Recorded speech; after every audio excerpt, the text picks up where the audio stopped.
boys, trailer parks. They're not that bad. Actually, they're fantastic. You're all going to live in one and enjoy it, I guess. I don't know what else to say about all this, but the thing I'm talking about is this, which is that Amazon is now selling houses because, of course, none of you could buy one. So Amazon stepped in to seal the deal. And as you can see there, for a little as 19,000 US dollars, you can buy your house from Amazon. It gets shipped to you in a big old parcel with a big... So a house literally turns up in an Amazon box? Yeah. So these guys are doing a boxing reveal. It's going to be tricky to get one of those in a Mercedes Sprinter. I don't think it's gonna, but they do a boxing reveal here where they brought the house and then got it shipped, and this is what it looks like. So you can see they're cutting it open there and then falling apart. It's basically a shipping container with a house in it, and you like a piece of IKEA furniture, just unfold it, and you have a house by the end. Hi folks, sorry to interrupt the video, but I just want to direct your attention to the aesthetics range of merch that we have on the store. These are beautiful images that I think work really well as posters or mugs. So if you want to support us, going over to the merch store at shop.lotus.com is easily the best way other than signing up on the website. Which, I didn't see this coming. It was a bit small. Gap in the market though, for sure. Does it fold out or something, or is that... So this is must fold out and get bigger than just the size of the footprint of the shipping container. Well, some of them do, some of them don't. So these lads have purchased the $19,000 one, so the nice, expensive, rich boy house that folds out properly, as you can see here. Oh, I see. There we So go. the side comes up. You get a bit Side's more coming house than just a shipping container. But there are... What does the toilet connect to? Because presumably Amazon didn't ship in a sewage system at the same time. like the good old days. We just sort of pipe out the back, airplane style. It's a vase with shit in it. Right. That's a little... So it's essentially a caravan without the wheels and without bathroom. Yeah, this is why I'm sort of saying that you're going to live in a trailer park, because I mean, this is really what this is. This is advertised as one of those tiny homes, which is a hell of a marketing phrase. It's not that bad, actually. Well, it depends, because I mean, if you want plumbing, Well, yeah, apart from if you want plumbing. yeah, or And electricity. electricity. I think that's bigger than my actual house. So I'm going to take a different tack on this one and say, why aren't we there already with this stuff, right? We've had a housing crisis in the UK for I don't know how long, because we're not building enough houses and there's too many people. Yes. But we've never ever had, Sorry, that happens automatically. we've never had a tiny house movement that says, imagine that, like if there was an actual movement to say, do you know what? We want to get the youth of today into their own homes. We're going to do a tiny house movement where we're going to set up a place where people can own tiny homes that they can afford.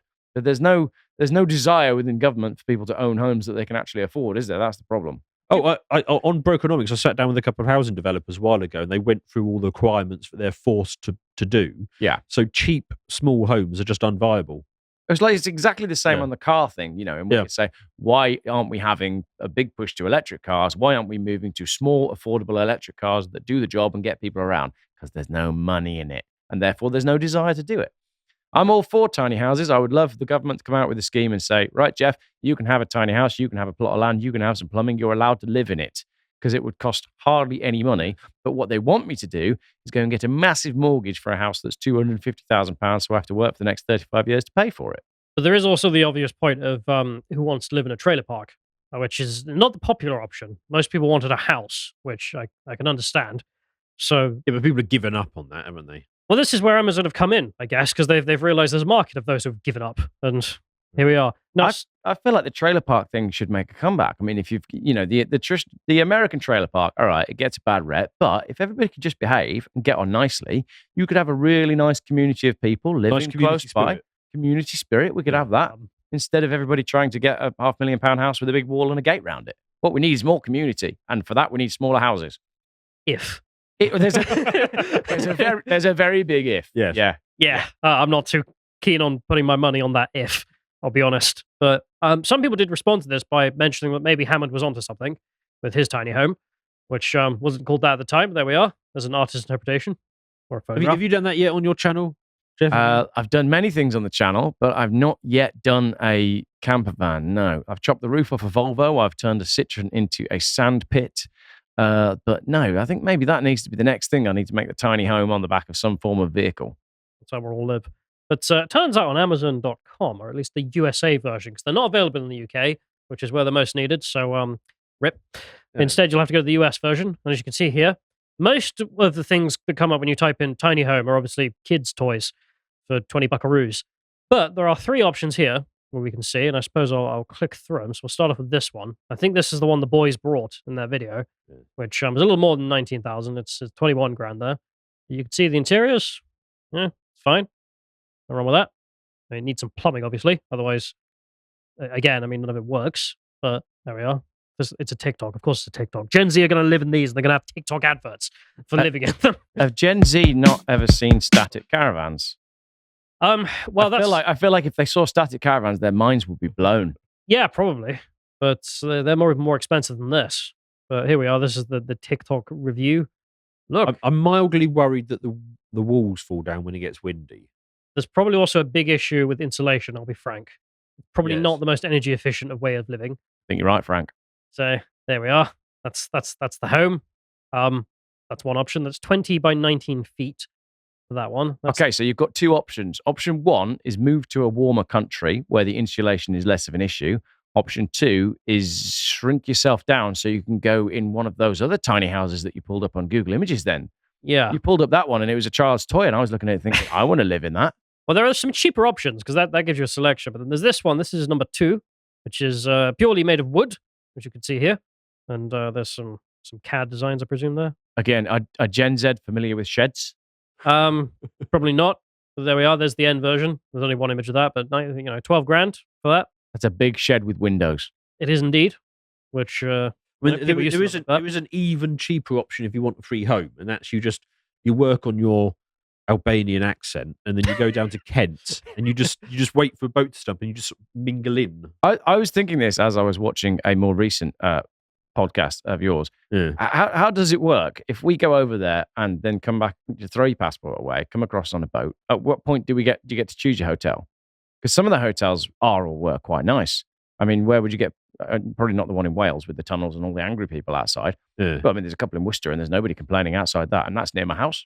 I mean, we saw a couple that were literally like stately homes, and then they were converted into 5-star hotels. And when they ran out of 3 and 4 stars, they started using the 5 stars. Yeah. So, Do you get? Yeah. So if you get over here and they put you in a 3-star, but you've been in your home country on Instagram looking at all the people complaining about the 5-star one, do you then go back? yeah, try again. Yeah. Reroll. Get a Eurostar, get yourself another dinghy, come back and try and upgrade yourself to and just keep trying it until you get a really nice hotel. Do you even need to go over to France, or can you just wait on the Kent coast and then, let's say, just cut the Just line? walk up and down the beach, Like kicking these, stones until they come. Yeah. these things happening at night time. The cameras are getting chopped down at night. The trees are getting chopped down at night. If you swim out at night in the morning, you'll get. Have you picked been here all night? Yes. All night. Your hair's not wet. But the unique thing about this, so this is the wooden home, the cheapest one on Amazon.com, which is listed here as 9,950 buckaroos, 1.7 grand for delivery there. But it comes, as you can see in this image, as a series of shapes, a series of slats that you then slot together, and that's how you end up with the wooden home at the end there. Oh, that'd be quite fun, actually. Now, I don't know about you boys, but Red Dead 2 was a great game. And in Red Dead Redemption 2, when you decide you're going to buy a plot of land and build a house, one of the main characters comes to you and says, "What do you think this is, 1750? You don't build a house, you buy one." And you get it bought, and it comes exactly like this, modular. So we are going back to 1895 levels of inventions. I never got that far in Red Dead 2. But there we are. It was a marvel in the game. It's like, you just buy a house and it gets shipped. Oh, what a wonderful way to live. So Gen Z are not being able to buy homes like their parents or the parents before them, and said they will be going back to the ye olde days and ordering them and then building them themselves to that lovely music that they included. I was just playing Gran Turismo on PlayStation 2, so again, I've no idea any of that. But there we are. That's the selections. That's what you can do. Now, a lot of people have been referring to these as trailer parks, which we've got an image of a trailer park there, which of course can be good or bad, depending on the residents. It depends very heavily on who your neighbours are, doesn't it? I'm all up for living on a trailer park. If I could get rid of all but one of the trailers and then move the location of it to the middle of nowhere, then that would be perfect.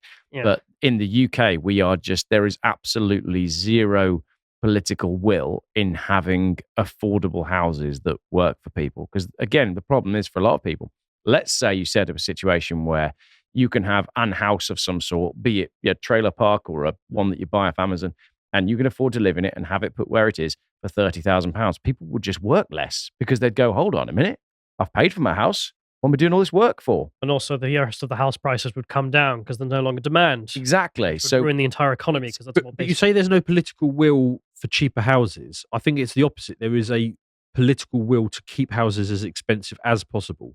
agreed. Absolutely. Yeah. Almost like the whole thing is a big plan to keep us Yes. working until we die. Yes, but it's like you can sort of understand. I can see how the psyop works in this country, but it's the same in all of the other countries. Like in Australia, it's the same thing. House prices are really expensive, but they can't exactly make the argument that there's a shortage of land there. So what excuse they Depends use? where you want to live. So we've done this a lot on the podcast. If you look, because I got bored and was looking at moving, and so if you go to Sydney or something, yeah, you're buggered. But if you go into the countryside in Australia, holy crap! Like I could buy a house right now, which is mental.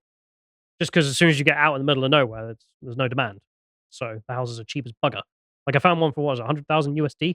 But you could still stick a Starlink on the top and just do your podcasting, your angry man ranting at the Yeah, camera thing. I'm a big fan of destroying the cities from the inside. Literally get everyone moving out. Yes. This is why I hate the people who don't like the whole working from home phenomena. Brilliant. Best thing that's ever happened to conservatism. The more people staying away from the cities, the better. But Yes. anyway, so that's a place. Could they not all be at the gym making Zoom calls at the same time, though? Yeah, they could. That'd be really handy. If Everyone there be could, jacked. could there just be less people? When I want to go to the gym and have a coffee, right? I'd just like to hear less Zoom phone calls. Fair. Maybe they could all I'd do go it in their cheap homes if they could. If they could afford homes, they could make their Zoom calls at home. That's the thing. Does your gym have those thots who like set up camera stands recording themselves while taking up the equipment? I've seen it before. Yeah. In fact, the people that do that at the gym that I used to be a member of need that AI app. Yes. Put some clothes on Well, them. if you could go into the gym with special sunglasses that Fix the women. cover the women back up again. God. Yeah. Yeah. Yeah. Oh, someone did say there's going to be an app doing that. Feel like they live, but backwards. It'd be weird, wouldn't it? It's getting back to the UK because I mean, a trailer park. Okay, well, trailer parks don't actually have the same connotations they usually have in the US. Because in the US, my understanding is that the white trash neighborhood is how they put it. But in the UK, they're sort of like holiday homes.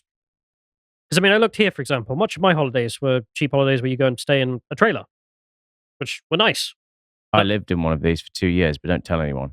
Okay, Mm. but it's not the horror I see in like 8 Mile, where it's No. described that everyone's on drugs. That's because you're at Pontins. Basically, yeah, the static caravan. And as I said, we lived in one for 2 years because we wanted an alternative way of living. We didn't want to do the whole rat race mortgage thing. And what happened in the end was, there was a big flood and we lost a ton of money. But Yeah. for a little while, it was great. And I did used to find myself saying, why hasn't this caught on? Why aren't people saying, do you know what? I don't necessarily need to live in a bricks and mortar house because many of the new build bricks and mortar houses are no bigger than that anyway, but they don't have the outside space. But these kind of fly under the radar because they're normally boomers' second or third homes and are therefore allowed. If young people started moving into these would be shut down really fast. Yeah, because most of these sites as well that are technically residential or they're second homes for people or they're holiday homes for people, the sites will be closed in January, February or just January. So you can't have a residential permit for the whole year. So there's not that many. Most places, it's classed as a holiday home, which means the whole Keeps site, out the young'uns. Yeah, so you're kicked out for January. Sometimes children aren't allowed. So again, there's no will for affordable accommodation for people because if there was, we'd just set up more of those. But We'd make them nice. I mean, you can see here, this one is listed as a holiday home. I don't know if you actually get to own the land as well, which is another problem. And You then won't own the land and then you'll pay. So that's what You have costs. to play Clearly it's a six- choice, isn't it? Because you could just say, okay, well, instead of throwing you out in January, we're not going to throw you out in January. And then this would be an affordable choice. You also don't really own it because, as you can see here, you have to spend 6.3 grand on just keeping the place on top Yeah. of 42 you paid. The only bit you own is the caravan, and then you've got to pay your rent every year, and then there's rates as well, and then Which is there's all that sort of stuff. Pretty But similar to just renting a place anyway. So what's the point? I've often been baffled by the fact that there isn't a sort of halfway house.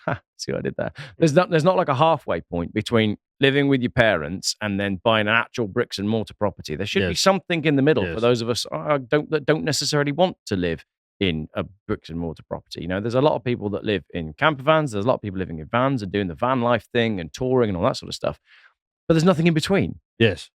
But why are we even discussing this? Why the hell are we even sitting around being like, Zoomers, yes, just buy a house on Amazon and build it like the 1800s? Why don't you just move into a trailer park?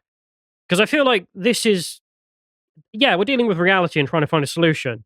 But why is our reality so shite? Because that's not the dream. That's not things getting better. That's not what people want to think of. Like in 10 years, things will be worse. You usually think in 10 years things will be better. And the real culprit, as left-wing Twitter has discovered, is Carl, the man from Up, the old man who refused to move his house, the bastard. Why didn't he move and let people build these skyscrapers where we could house... Well, we won't say who we can house, because it's not hordes of Gen Zers, that's for sure. Wow, this is an interpretation of Up that I've not seen before. So he was the villain. He was the bad guy.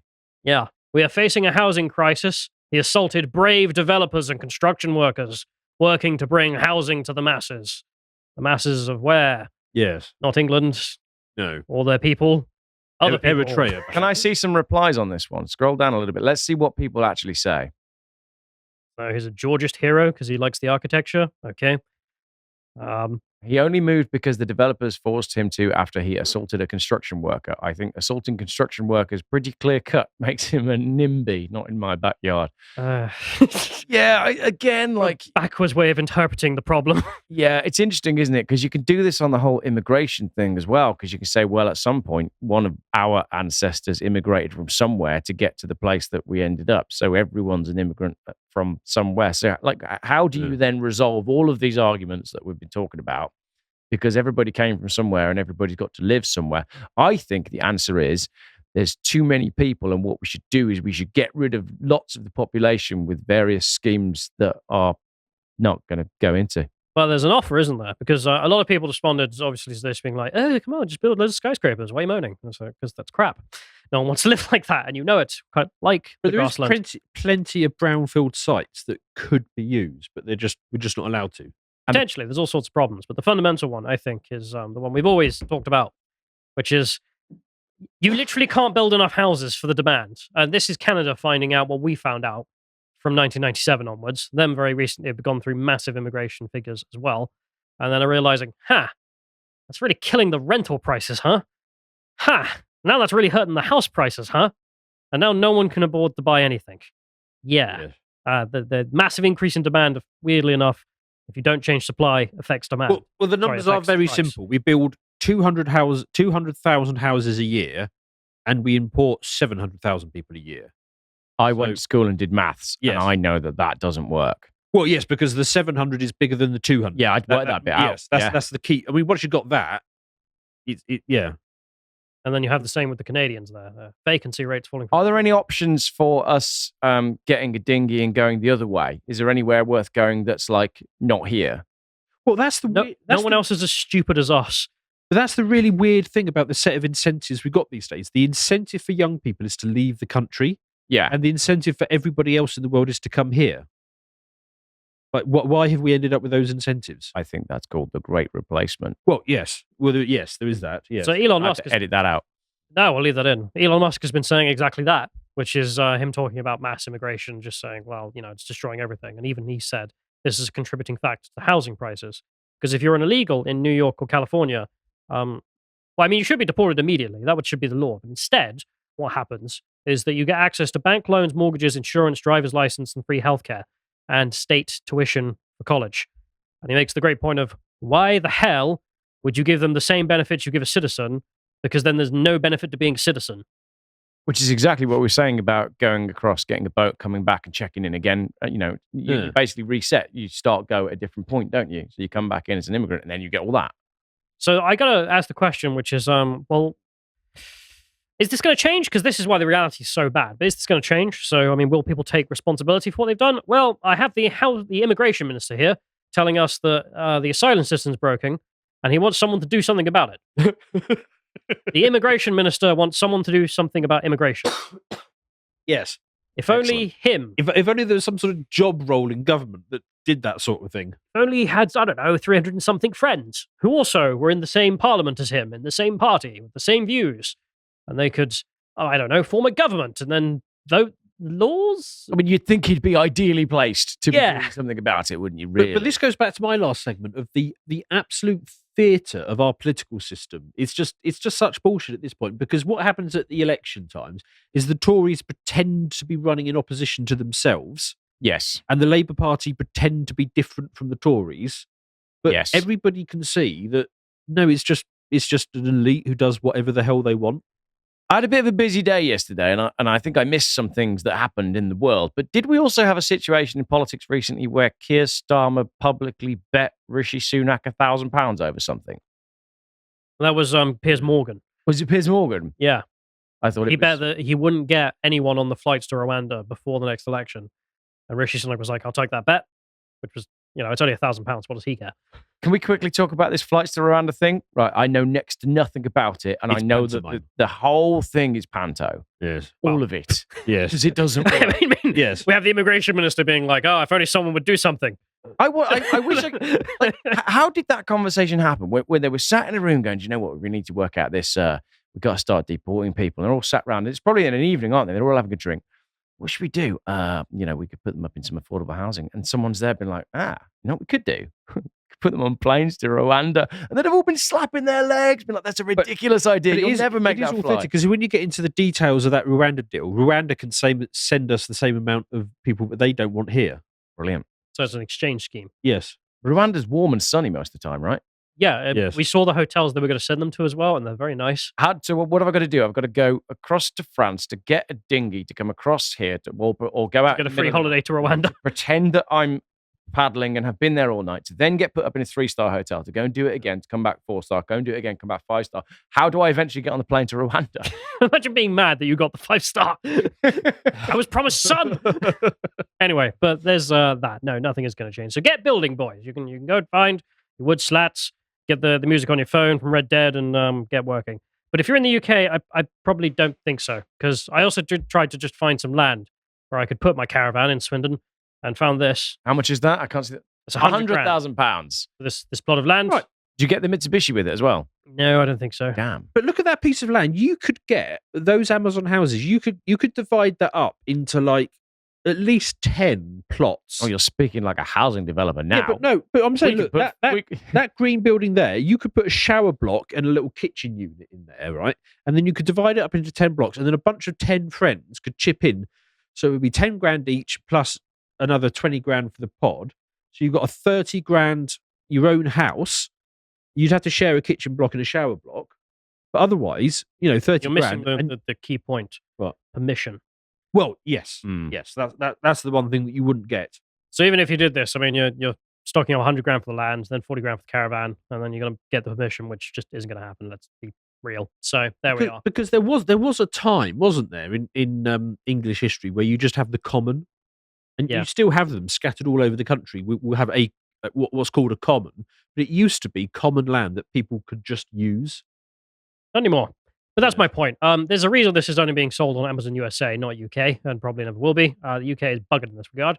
But if you want one and you're American, then it is on Amazon. And if you want to do that, that's a thing now.